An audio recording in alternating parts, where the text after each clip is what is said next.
What is going on, boys and girls? It's your boy, T-Mac Gamble, coming at you with today's fresh video. So, sit back, relax, grab your snacks, and get ready for this one. So, I told you guys I'd be going over my settings in this video, and that's exactly what we're gonna do, but I wanna get to that in a couple minutes. I'm pretty sure I have done a video that went over my settings, but that was before Legacy got removed, so this is what I've been playing with over the last little while. But like I said, before we get into that, I wanted to do a few quick shoutouts. At the end of my second video yesterday, the back-to-back-to-back 4 wins, which may have actually only been 3 in hindsight, I'm not gonna lie, games are starting to blur together. Days, weeks, the months are even starting to blur together. I'm blaming COVID-19, so hopefully you guys are staying in, staying safe. But by the end of that last video, the boys in the party that were helping me out were Caden95, Bryson Mav2, and Jace is the best. So a big shout out to all 3 of those guys for having a great game and being, just great party members. If you see them online, send them a friend request, jump into their games. They're all really great guys to play with. I did also just want to throw out some other random shout outs. Zaythoven, Zaythovenn, I think I'm pronouncing that right. Lex Caliber, FaZe Cash 12, and Bale XZ. I wanted to give all of you guys a quick little shout out for commenting on videos or for being in them. Some of you guys might have been the people that jumped in party and I had to ask to leave, so thank you guys for all being so cool.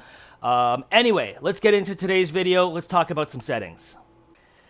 So, some of the stuff we're going to be going over is going to be super basic. Some of it might be a little bit more advanced. Hopefully, there's some good stuff you can take away.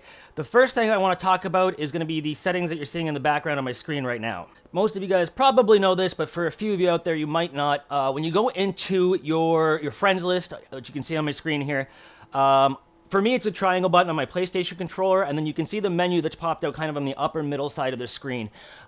These are some party settings, so if you want to be playing with certain groups of people, you can change yourself to being public or private. You could turn your status to like online, offline.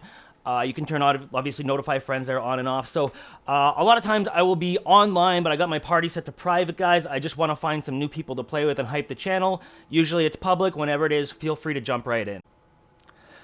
Alright, so on this first settings page, obviously our first option there is going to be matchmaking region. Most of the time, you're just going to want to leave that auto. The only time you're really going to change your matchmaking region is if there's specific tournaments happening in different regions that you want to compete in. That's where you would go to change that up if you wanted to be an Oceania tournament or something like that. Or if maybe you just wanted to have fun playing with some people in a different part of the world, you can always do that. Language, pretty straightforward. Set that to whatever you want. This next movement section is actually really important, guys, and I strongly recommend that you set this up the way I have it. Toggle sprint off. I don't ever want to toggle sprint. I want to be sprinting 100% of the time. If I need to move slower, I can always move slower, but I don't want to have to toggle sprint on. It's actually just a big waste of one of your binds. So I do have sprint by default on, that way I'm running all the time. Sprint cancels reloading. I have that turned off because usually when I want my gun reloaded, I want my gun reloaded. I don't want running to, override that. But that's really a personal preference. I'm not going to say you really need to go one way or the other. I just personally prefer the reload cancels overrides, the movement. I want to reload my gun. Auto open doors, I have that off. I would prefer to hit a button to open a door. Again, this is kind of either way, but I feel like most players leave that off. It's just kind of a pain in the butt when you're walking into doors and they're accidentally opening and closing on you just because that setting's turned on. So just for that reason, I leave it off. Now, when it comes to combat, hold the swap pickup. I want that on. I don't want it doing any auto swapping for me. Toggle targeting off. I want my L2 to be a hold release. Again, maybe some of you like the click to enable downscope sights, click off. I like to hold it and then let go. I find it's just a little bit quicker and easier. Mark danger when targeting. That's just kind of a given with your HUD system. If you're going to be playing with anybody else, you want to be able to mark stuff for your squad. Auto pickup weapons, I do have that on. Again, just a personal preference. It's really not that big of a deal to hit one quick button and pick up a weapon. But I do find if you're landing on a chest at the same time, something having that auto pick weapon up will just give you a little bit of an edge in grabbing that weapon a little quicker over your opponents.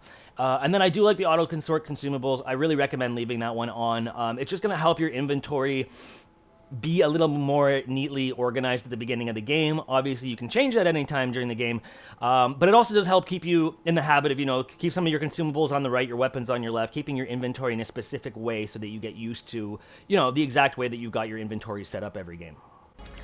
So let's keep moving along, and the next really, really, really important section in your settings is going to be these building settings. I'm going to start with turbo building, the second one there. If you do not have turbo building turned on, you are shooting yourself in the foot very, very, very hard. What turbo building basically allows you to do is hold down a build button and just run or move, and the pieces will be constantly placing themselves without you having to keep hitting the button and hitting the button and hitting the button. This is really important when you're trying to do a quick ramp up, when you're trying to throw a box around yourself really quickly. If you have to, hit a button to actually place every wall rather than just pressing and holding it once and making a quick movement, you're going to be a lot slower in build battle. So make sure you have turbo building turned on. I think almost everybody that plays this game seriously will tell you that. Reset building choice. I have this turned off. Again, kind of a preference thing, but I want to see the placement of the last piece that I placed instead of a wall, resetting to a wall every time. It's a lot easier to figure out where you're placing pieces, especially when you have turbo building turned on. I think the reset building choice needs to be turned off just so that you can figure out where pieces are going to land, what's going to be placed where. Yeah, confirm edit on release. This is a newer setting that they added. A lot of people don't play with it on. I think it's sort of maybe a 50-50 thing. I haven't actually taken a survey, so I have no idea. I personally really like it, though. If I'm editing a piece, I'm probably not, you know what I mean? I probably know what I'm doing. I don't need to hit a button to say, yes, please confirm that for me. I want it to happen automatically. So with confirm edit on release, as soon as you've highlighted, the pieces of the wall or whatever it is you're editing, when you let go, it's going to automatically try to apply that edit for you. It's just one less click. I find it one less click, so I find it a little quicker. But every now and then you mess up an edit, and then you kind of got to rejig it. But I find I would be doing that anyway, so it's really, I don't know. I like the confirm edit on release. Try it out if you guys haven't yet. Tutorial tips or whatever, extra games options, pretty straightforward. Invert view just messes up your axis. Same thing, airborne controls, turbo delete in creative mode. I don't want to spend too much time on redundant stuff. You guys can figure that stuff out, and it's not that important. So next up, we have our HUD options. For those of you guys who don't know, HUD means it's an acronym for heads-up display. It's just referring to everything that you're seeing on the screen. So if you're looking at all the options here, like player health, reticule, minimap, you can turn them on, off. What exactly do you want to be on your screen, and what do you not want to see? I don't want to spend a lot of time talking about it. You guys can see the way I've got my configuration up. The one thing I do want you guys to maybe play around with and test out and feel is the HUD scale, that very first option there. I feel very, very strongly that the Fortnite HUD, the heads-up display, everything you're seeing, it's kind of cluttered. It's got the mini-map, it's got the health, it's got the other players in your party, the little storm map. So there's a lot going on, and I find it takes up too much of the screen. It makes it harder to see players, harder to see the environment, harder to see what's actually going on in the game. And even me, I've got a huge, massive TV. I've still turned the HUD scale down to 70% of what it was originally at. I'm probably even going to go a little shorter or smaller in the near future because I just think it's too big. And I recommend you guys play with that and find the HUD scale that you're going to be comfortable with and get the most out of your gameplay that way. So let's keep moving forward and get into the real meat and potatoes. I'm not even going to talk about mouse sensitivity since I'm a controller player. That doesn't affect my gameplay at all. Edit hold time 2 seconds. You'll notice that third option, the controller auto run. The rest of that stuff is just personal, whatever. It doesn't even matter. The sensitivity part here also no longer matters because of legacy aim assist being removed. So the one thing, actually, I should probably stop that there for a second and back. We should probably take a look at these aim down sight sensitivities because this is actually kind of important. I'm at 16%. When I'm aiming down sight, this is when you're zoomed in on an opponent. You're holding your L2 or your zoom button. I want really slow movement. I want to be able to track that guy nice and steady and slow. So I'm down at a 16%. I feel like that's a bit below what the default values are. Now, you'll notice my ADS turning boost ramp time is 0.15 seconds. However, that actually isn't going to impact my ADS because the turning boost for both horizontal and vertical is 0. So I have no turning boost whatsoever, so the actual boost ramp time does not matter. What is going to happen if you have those settings applied?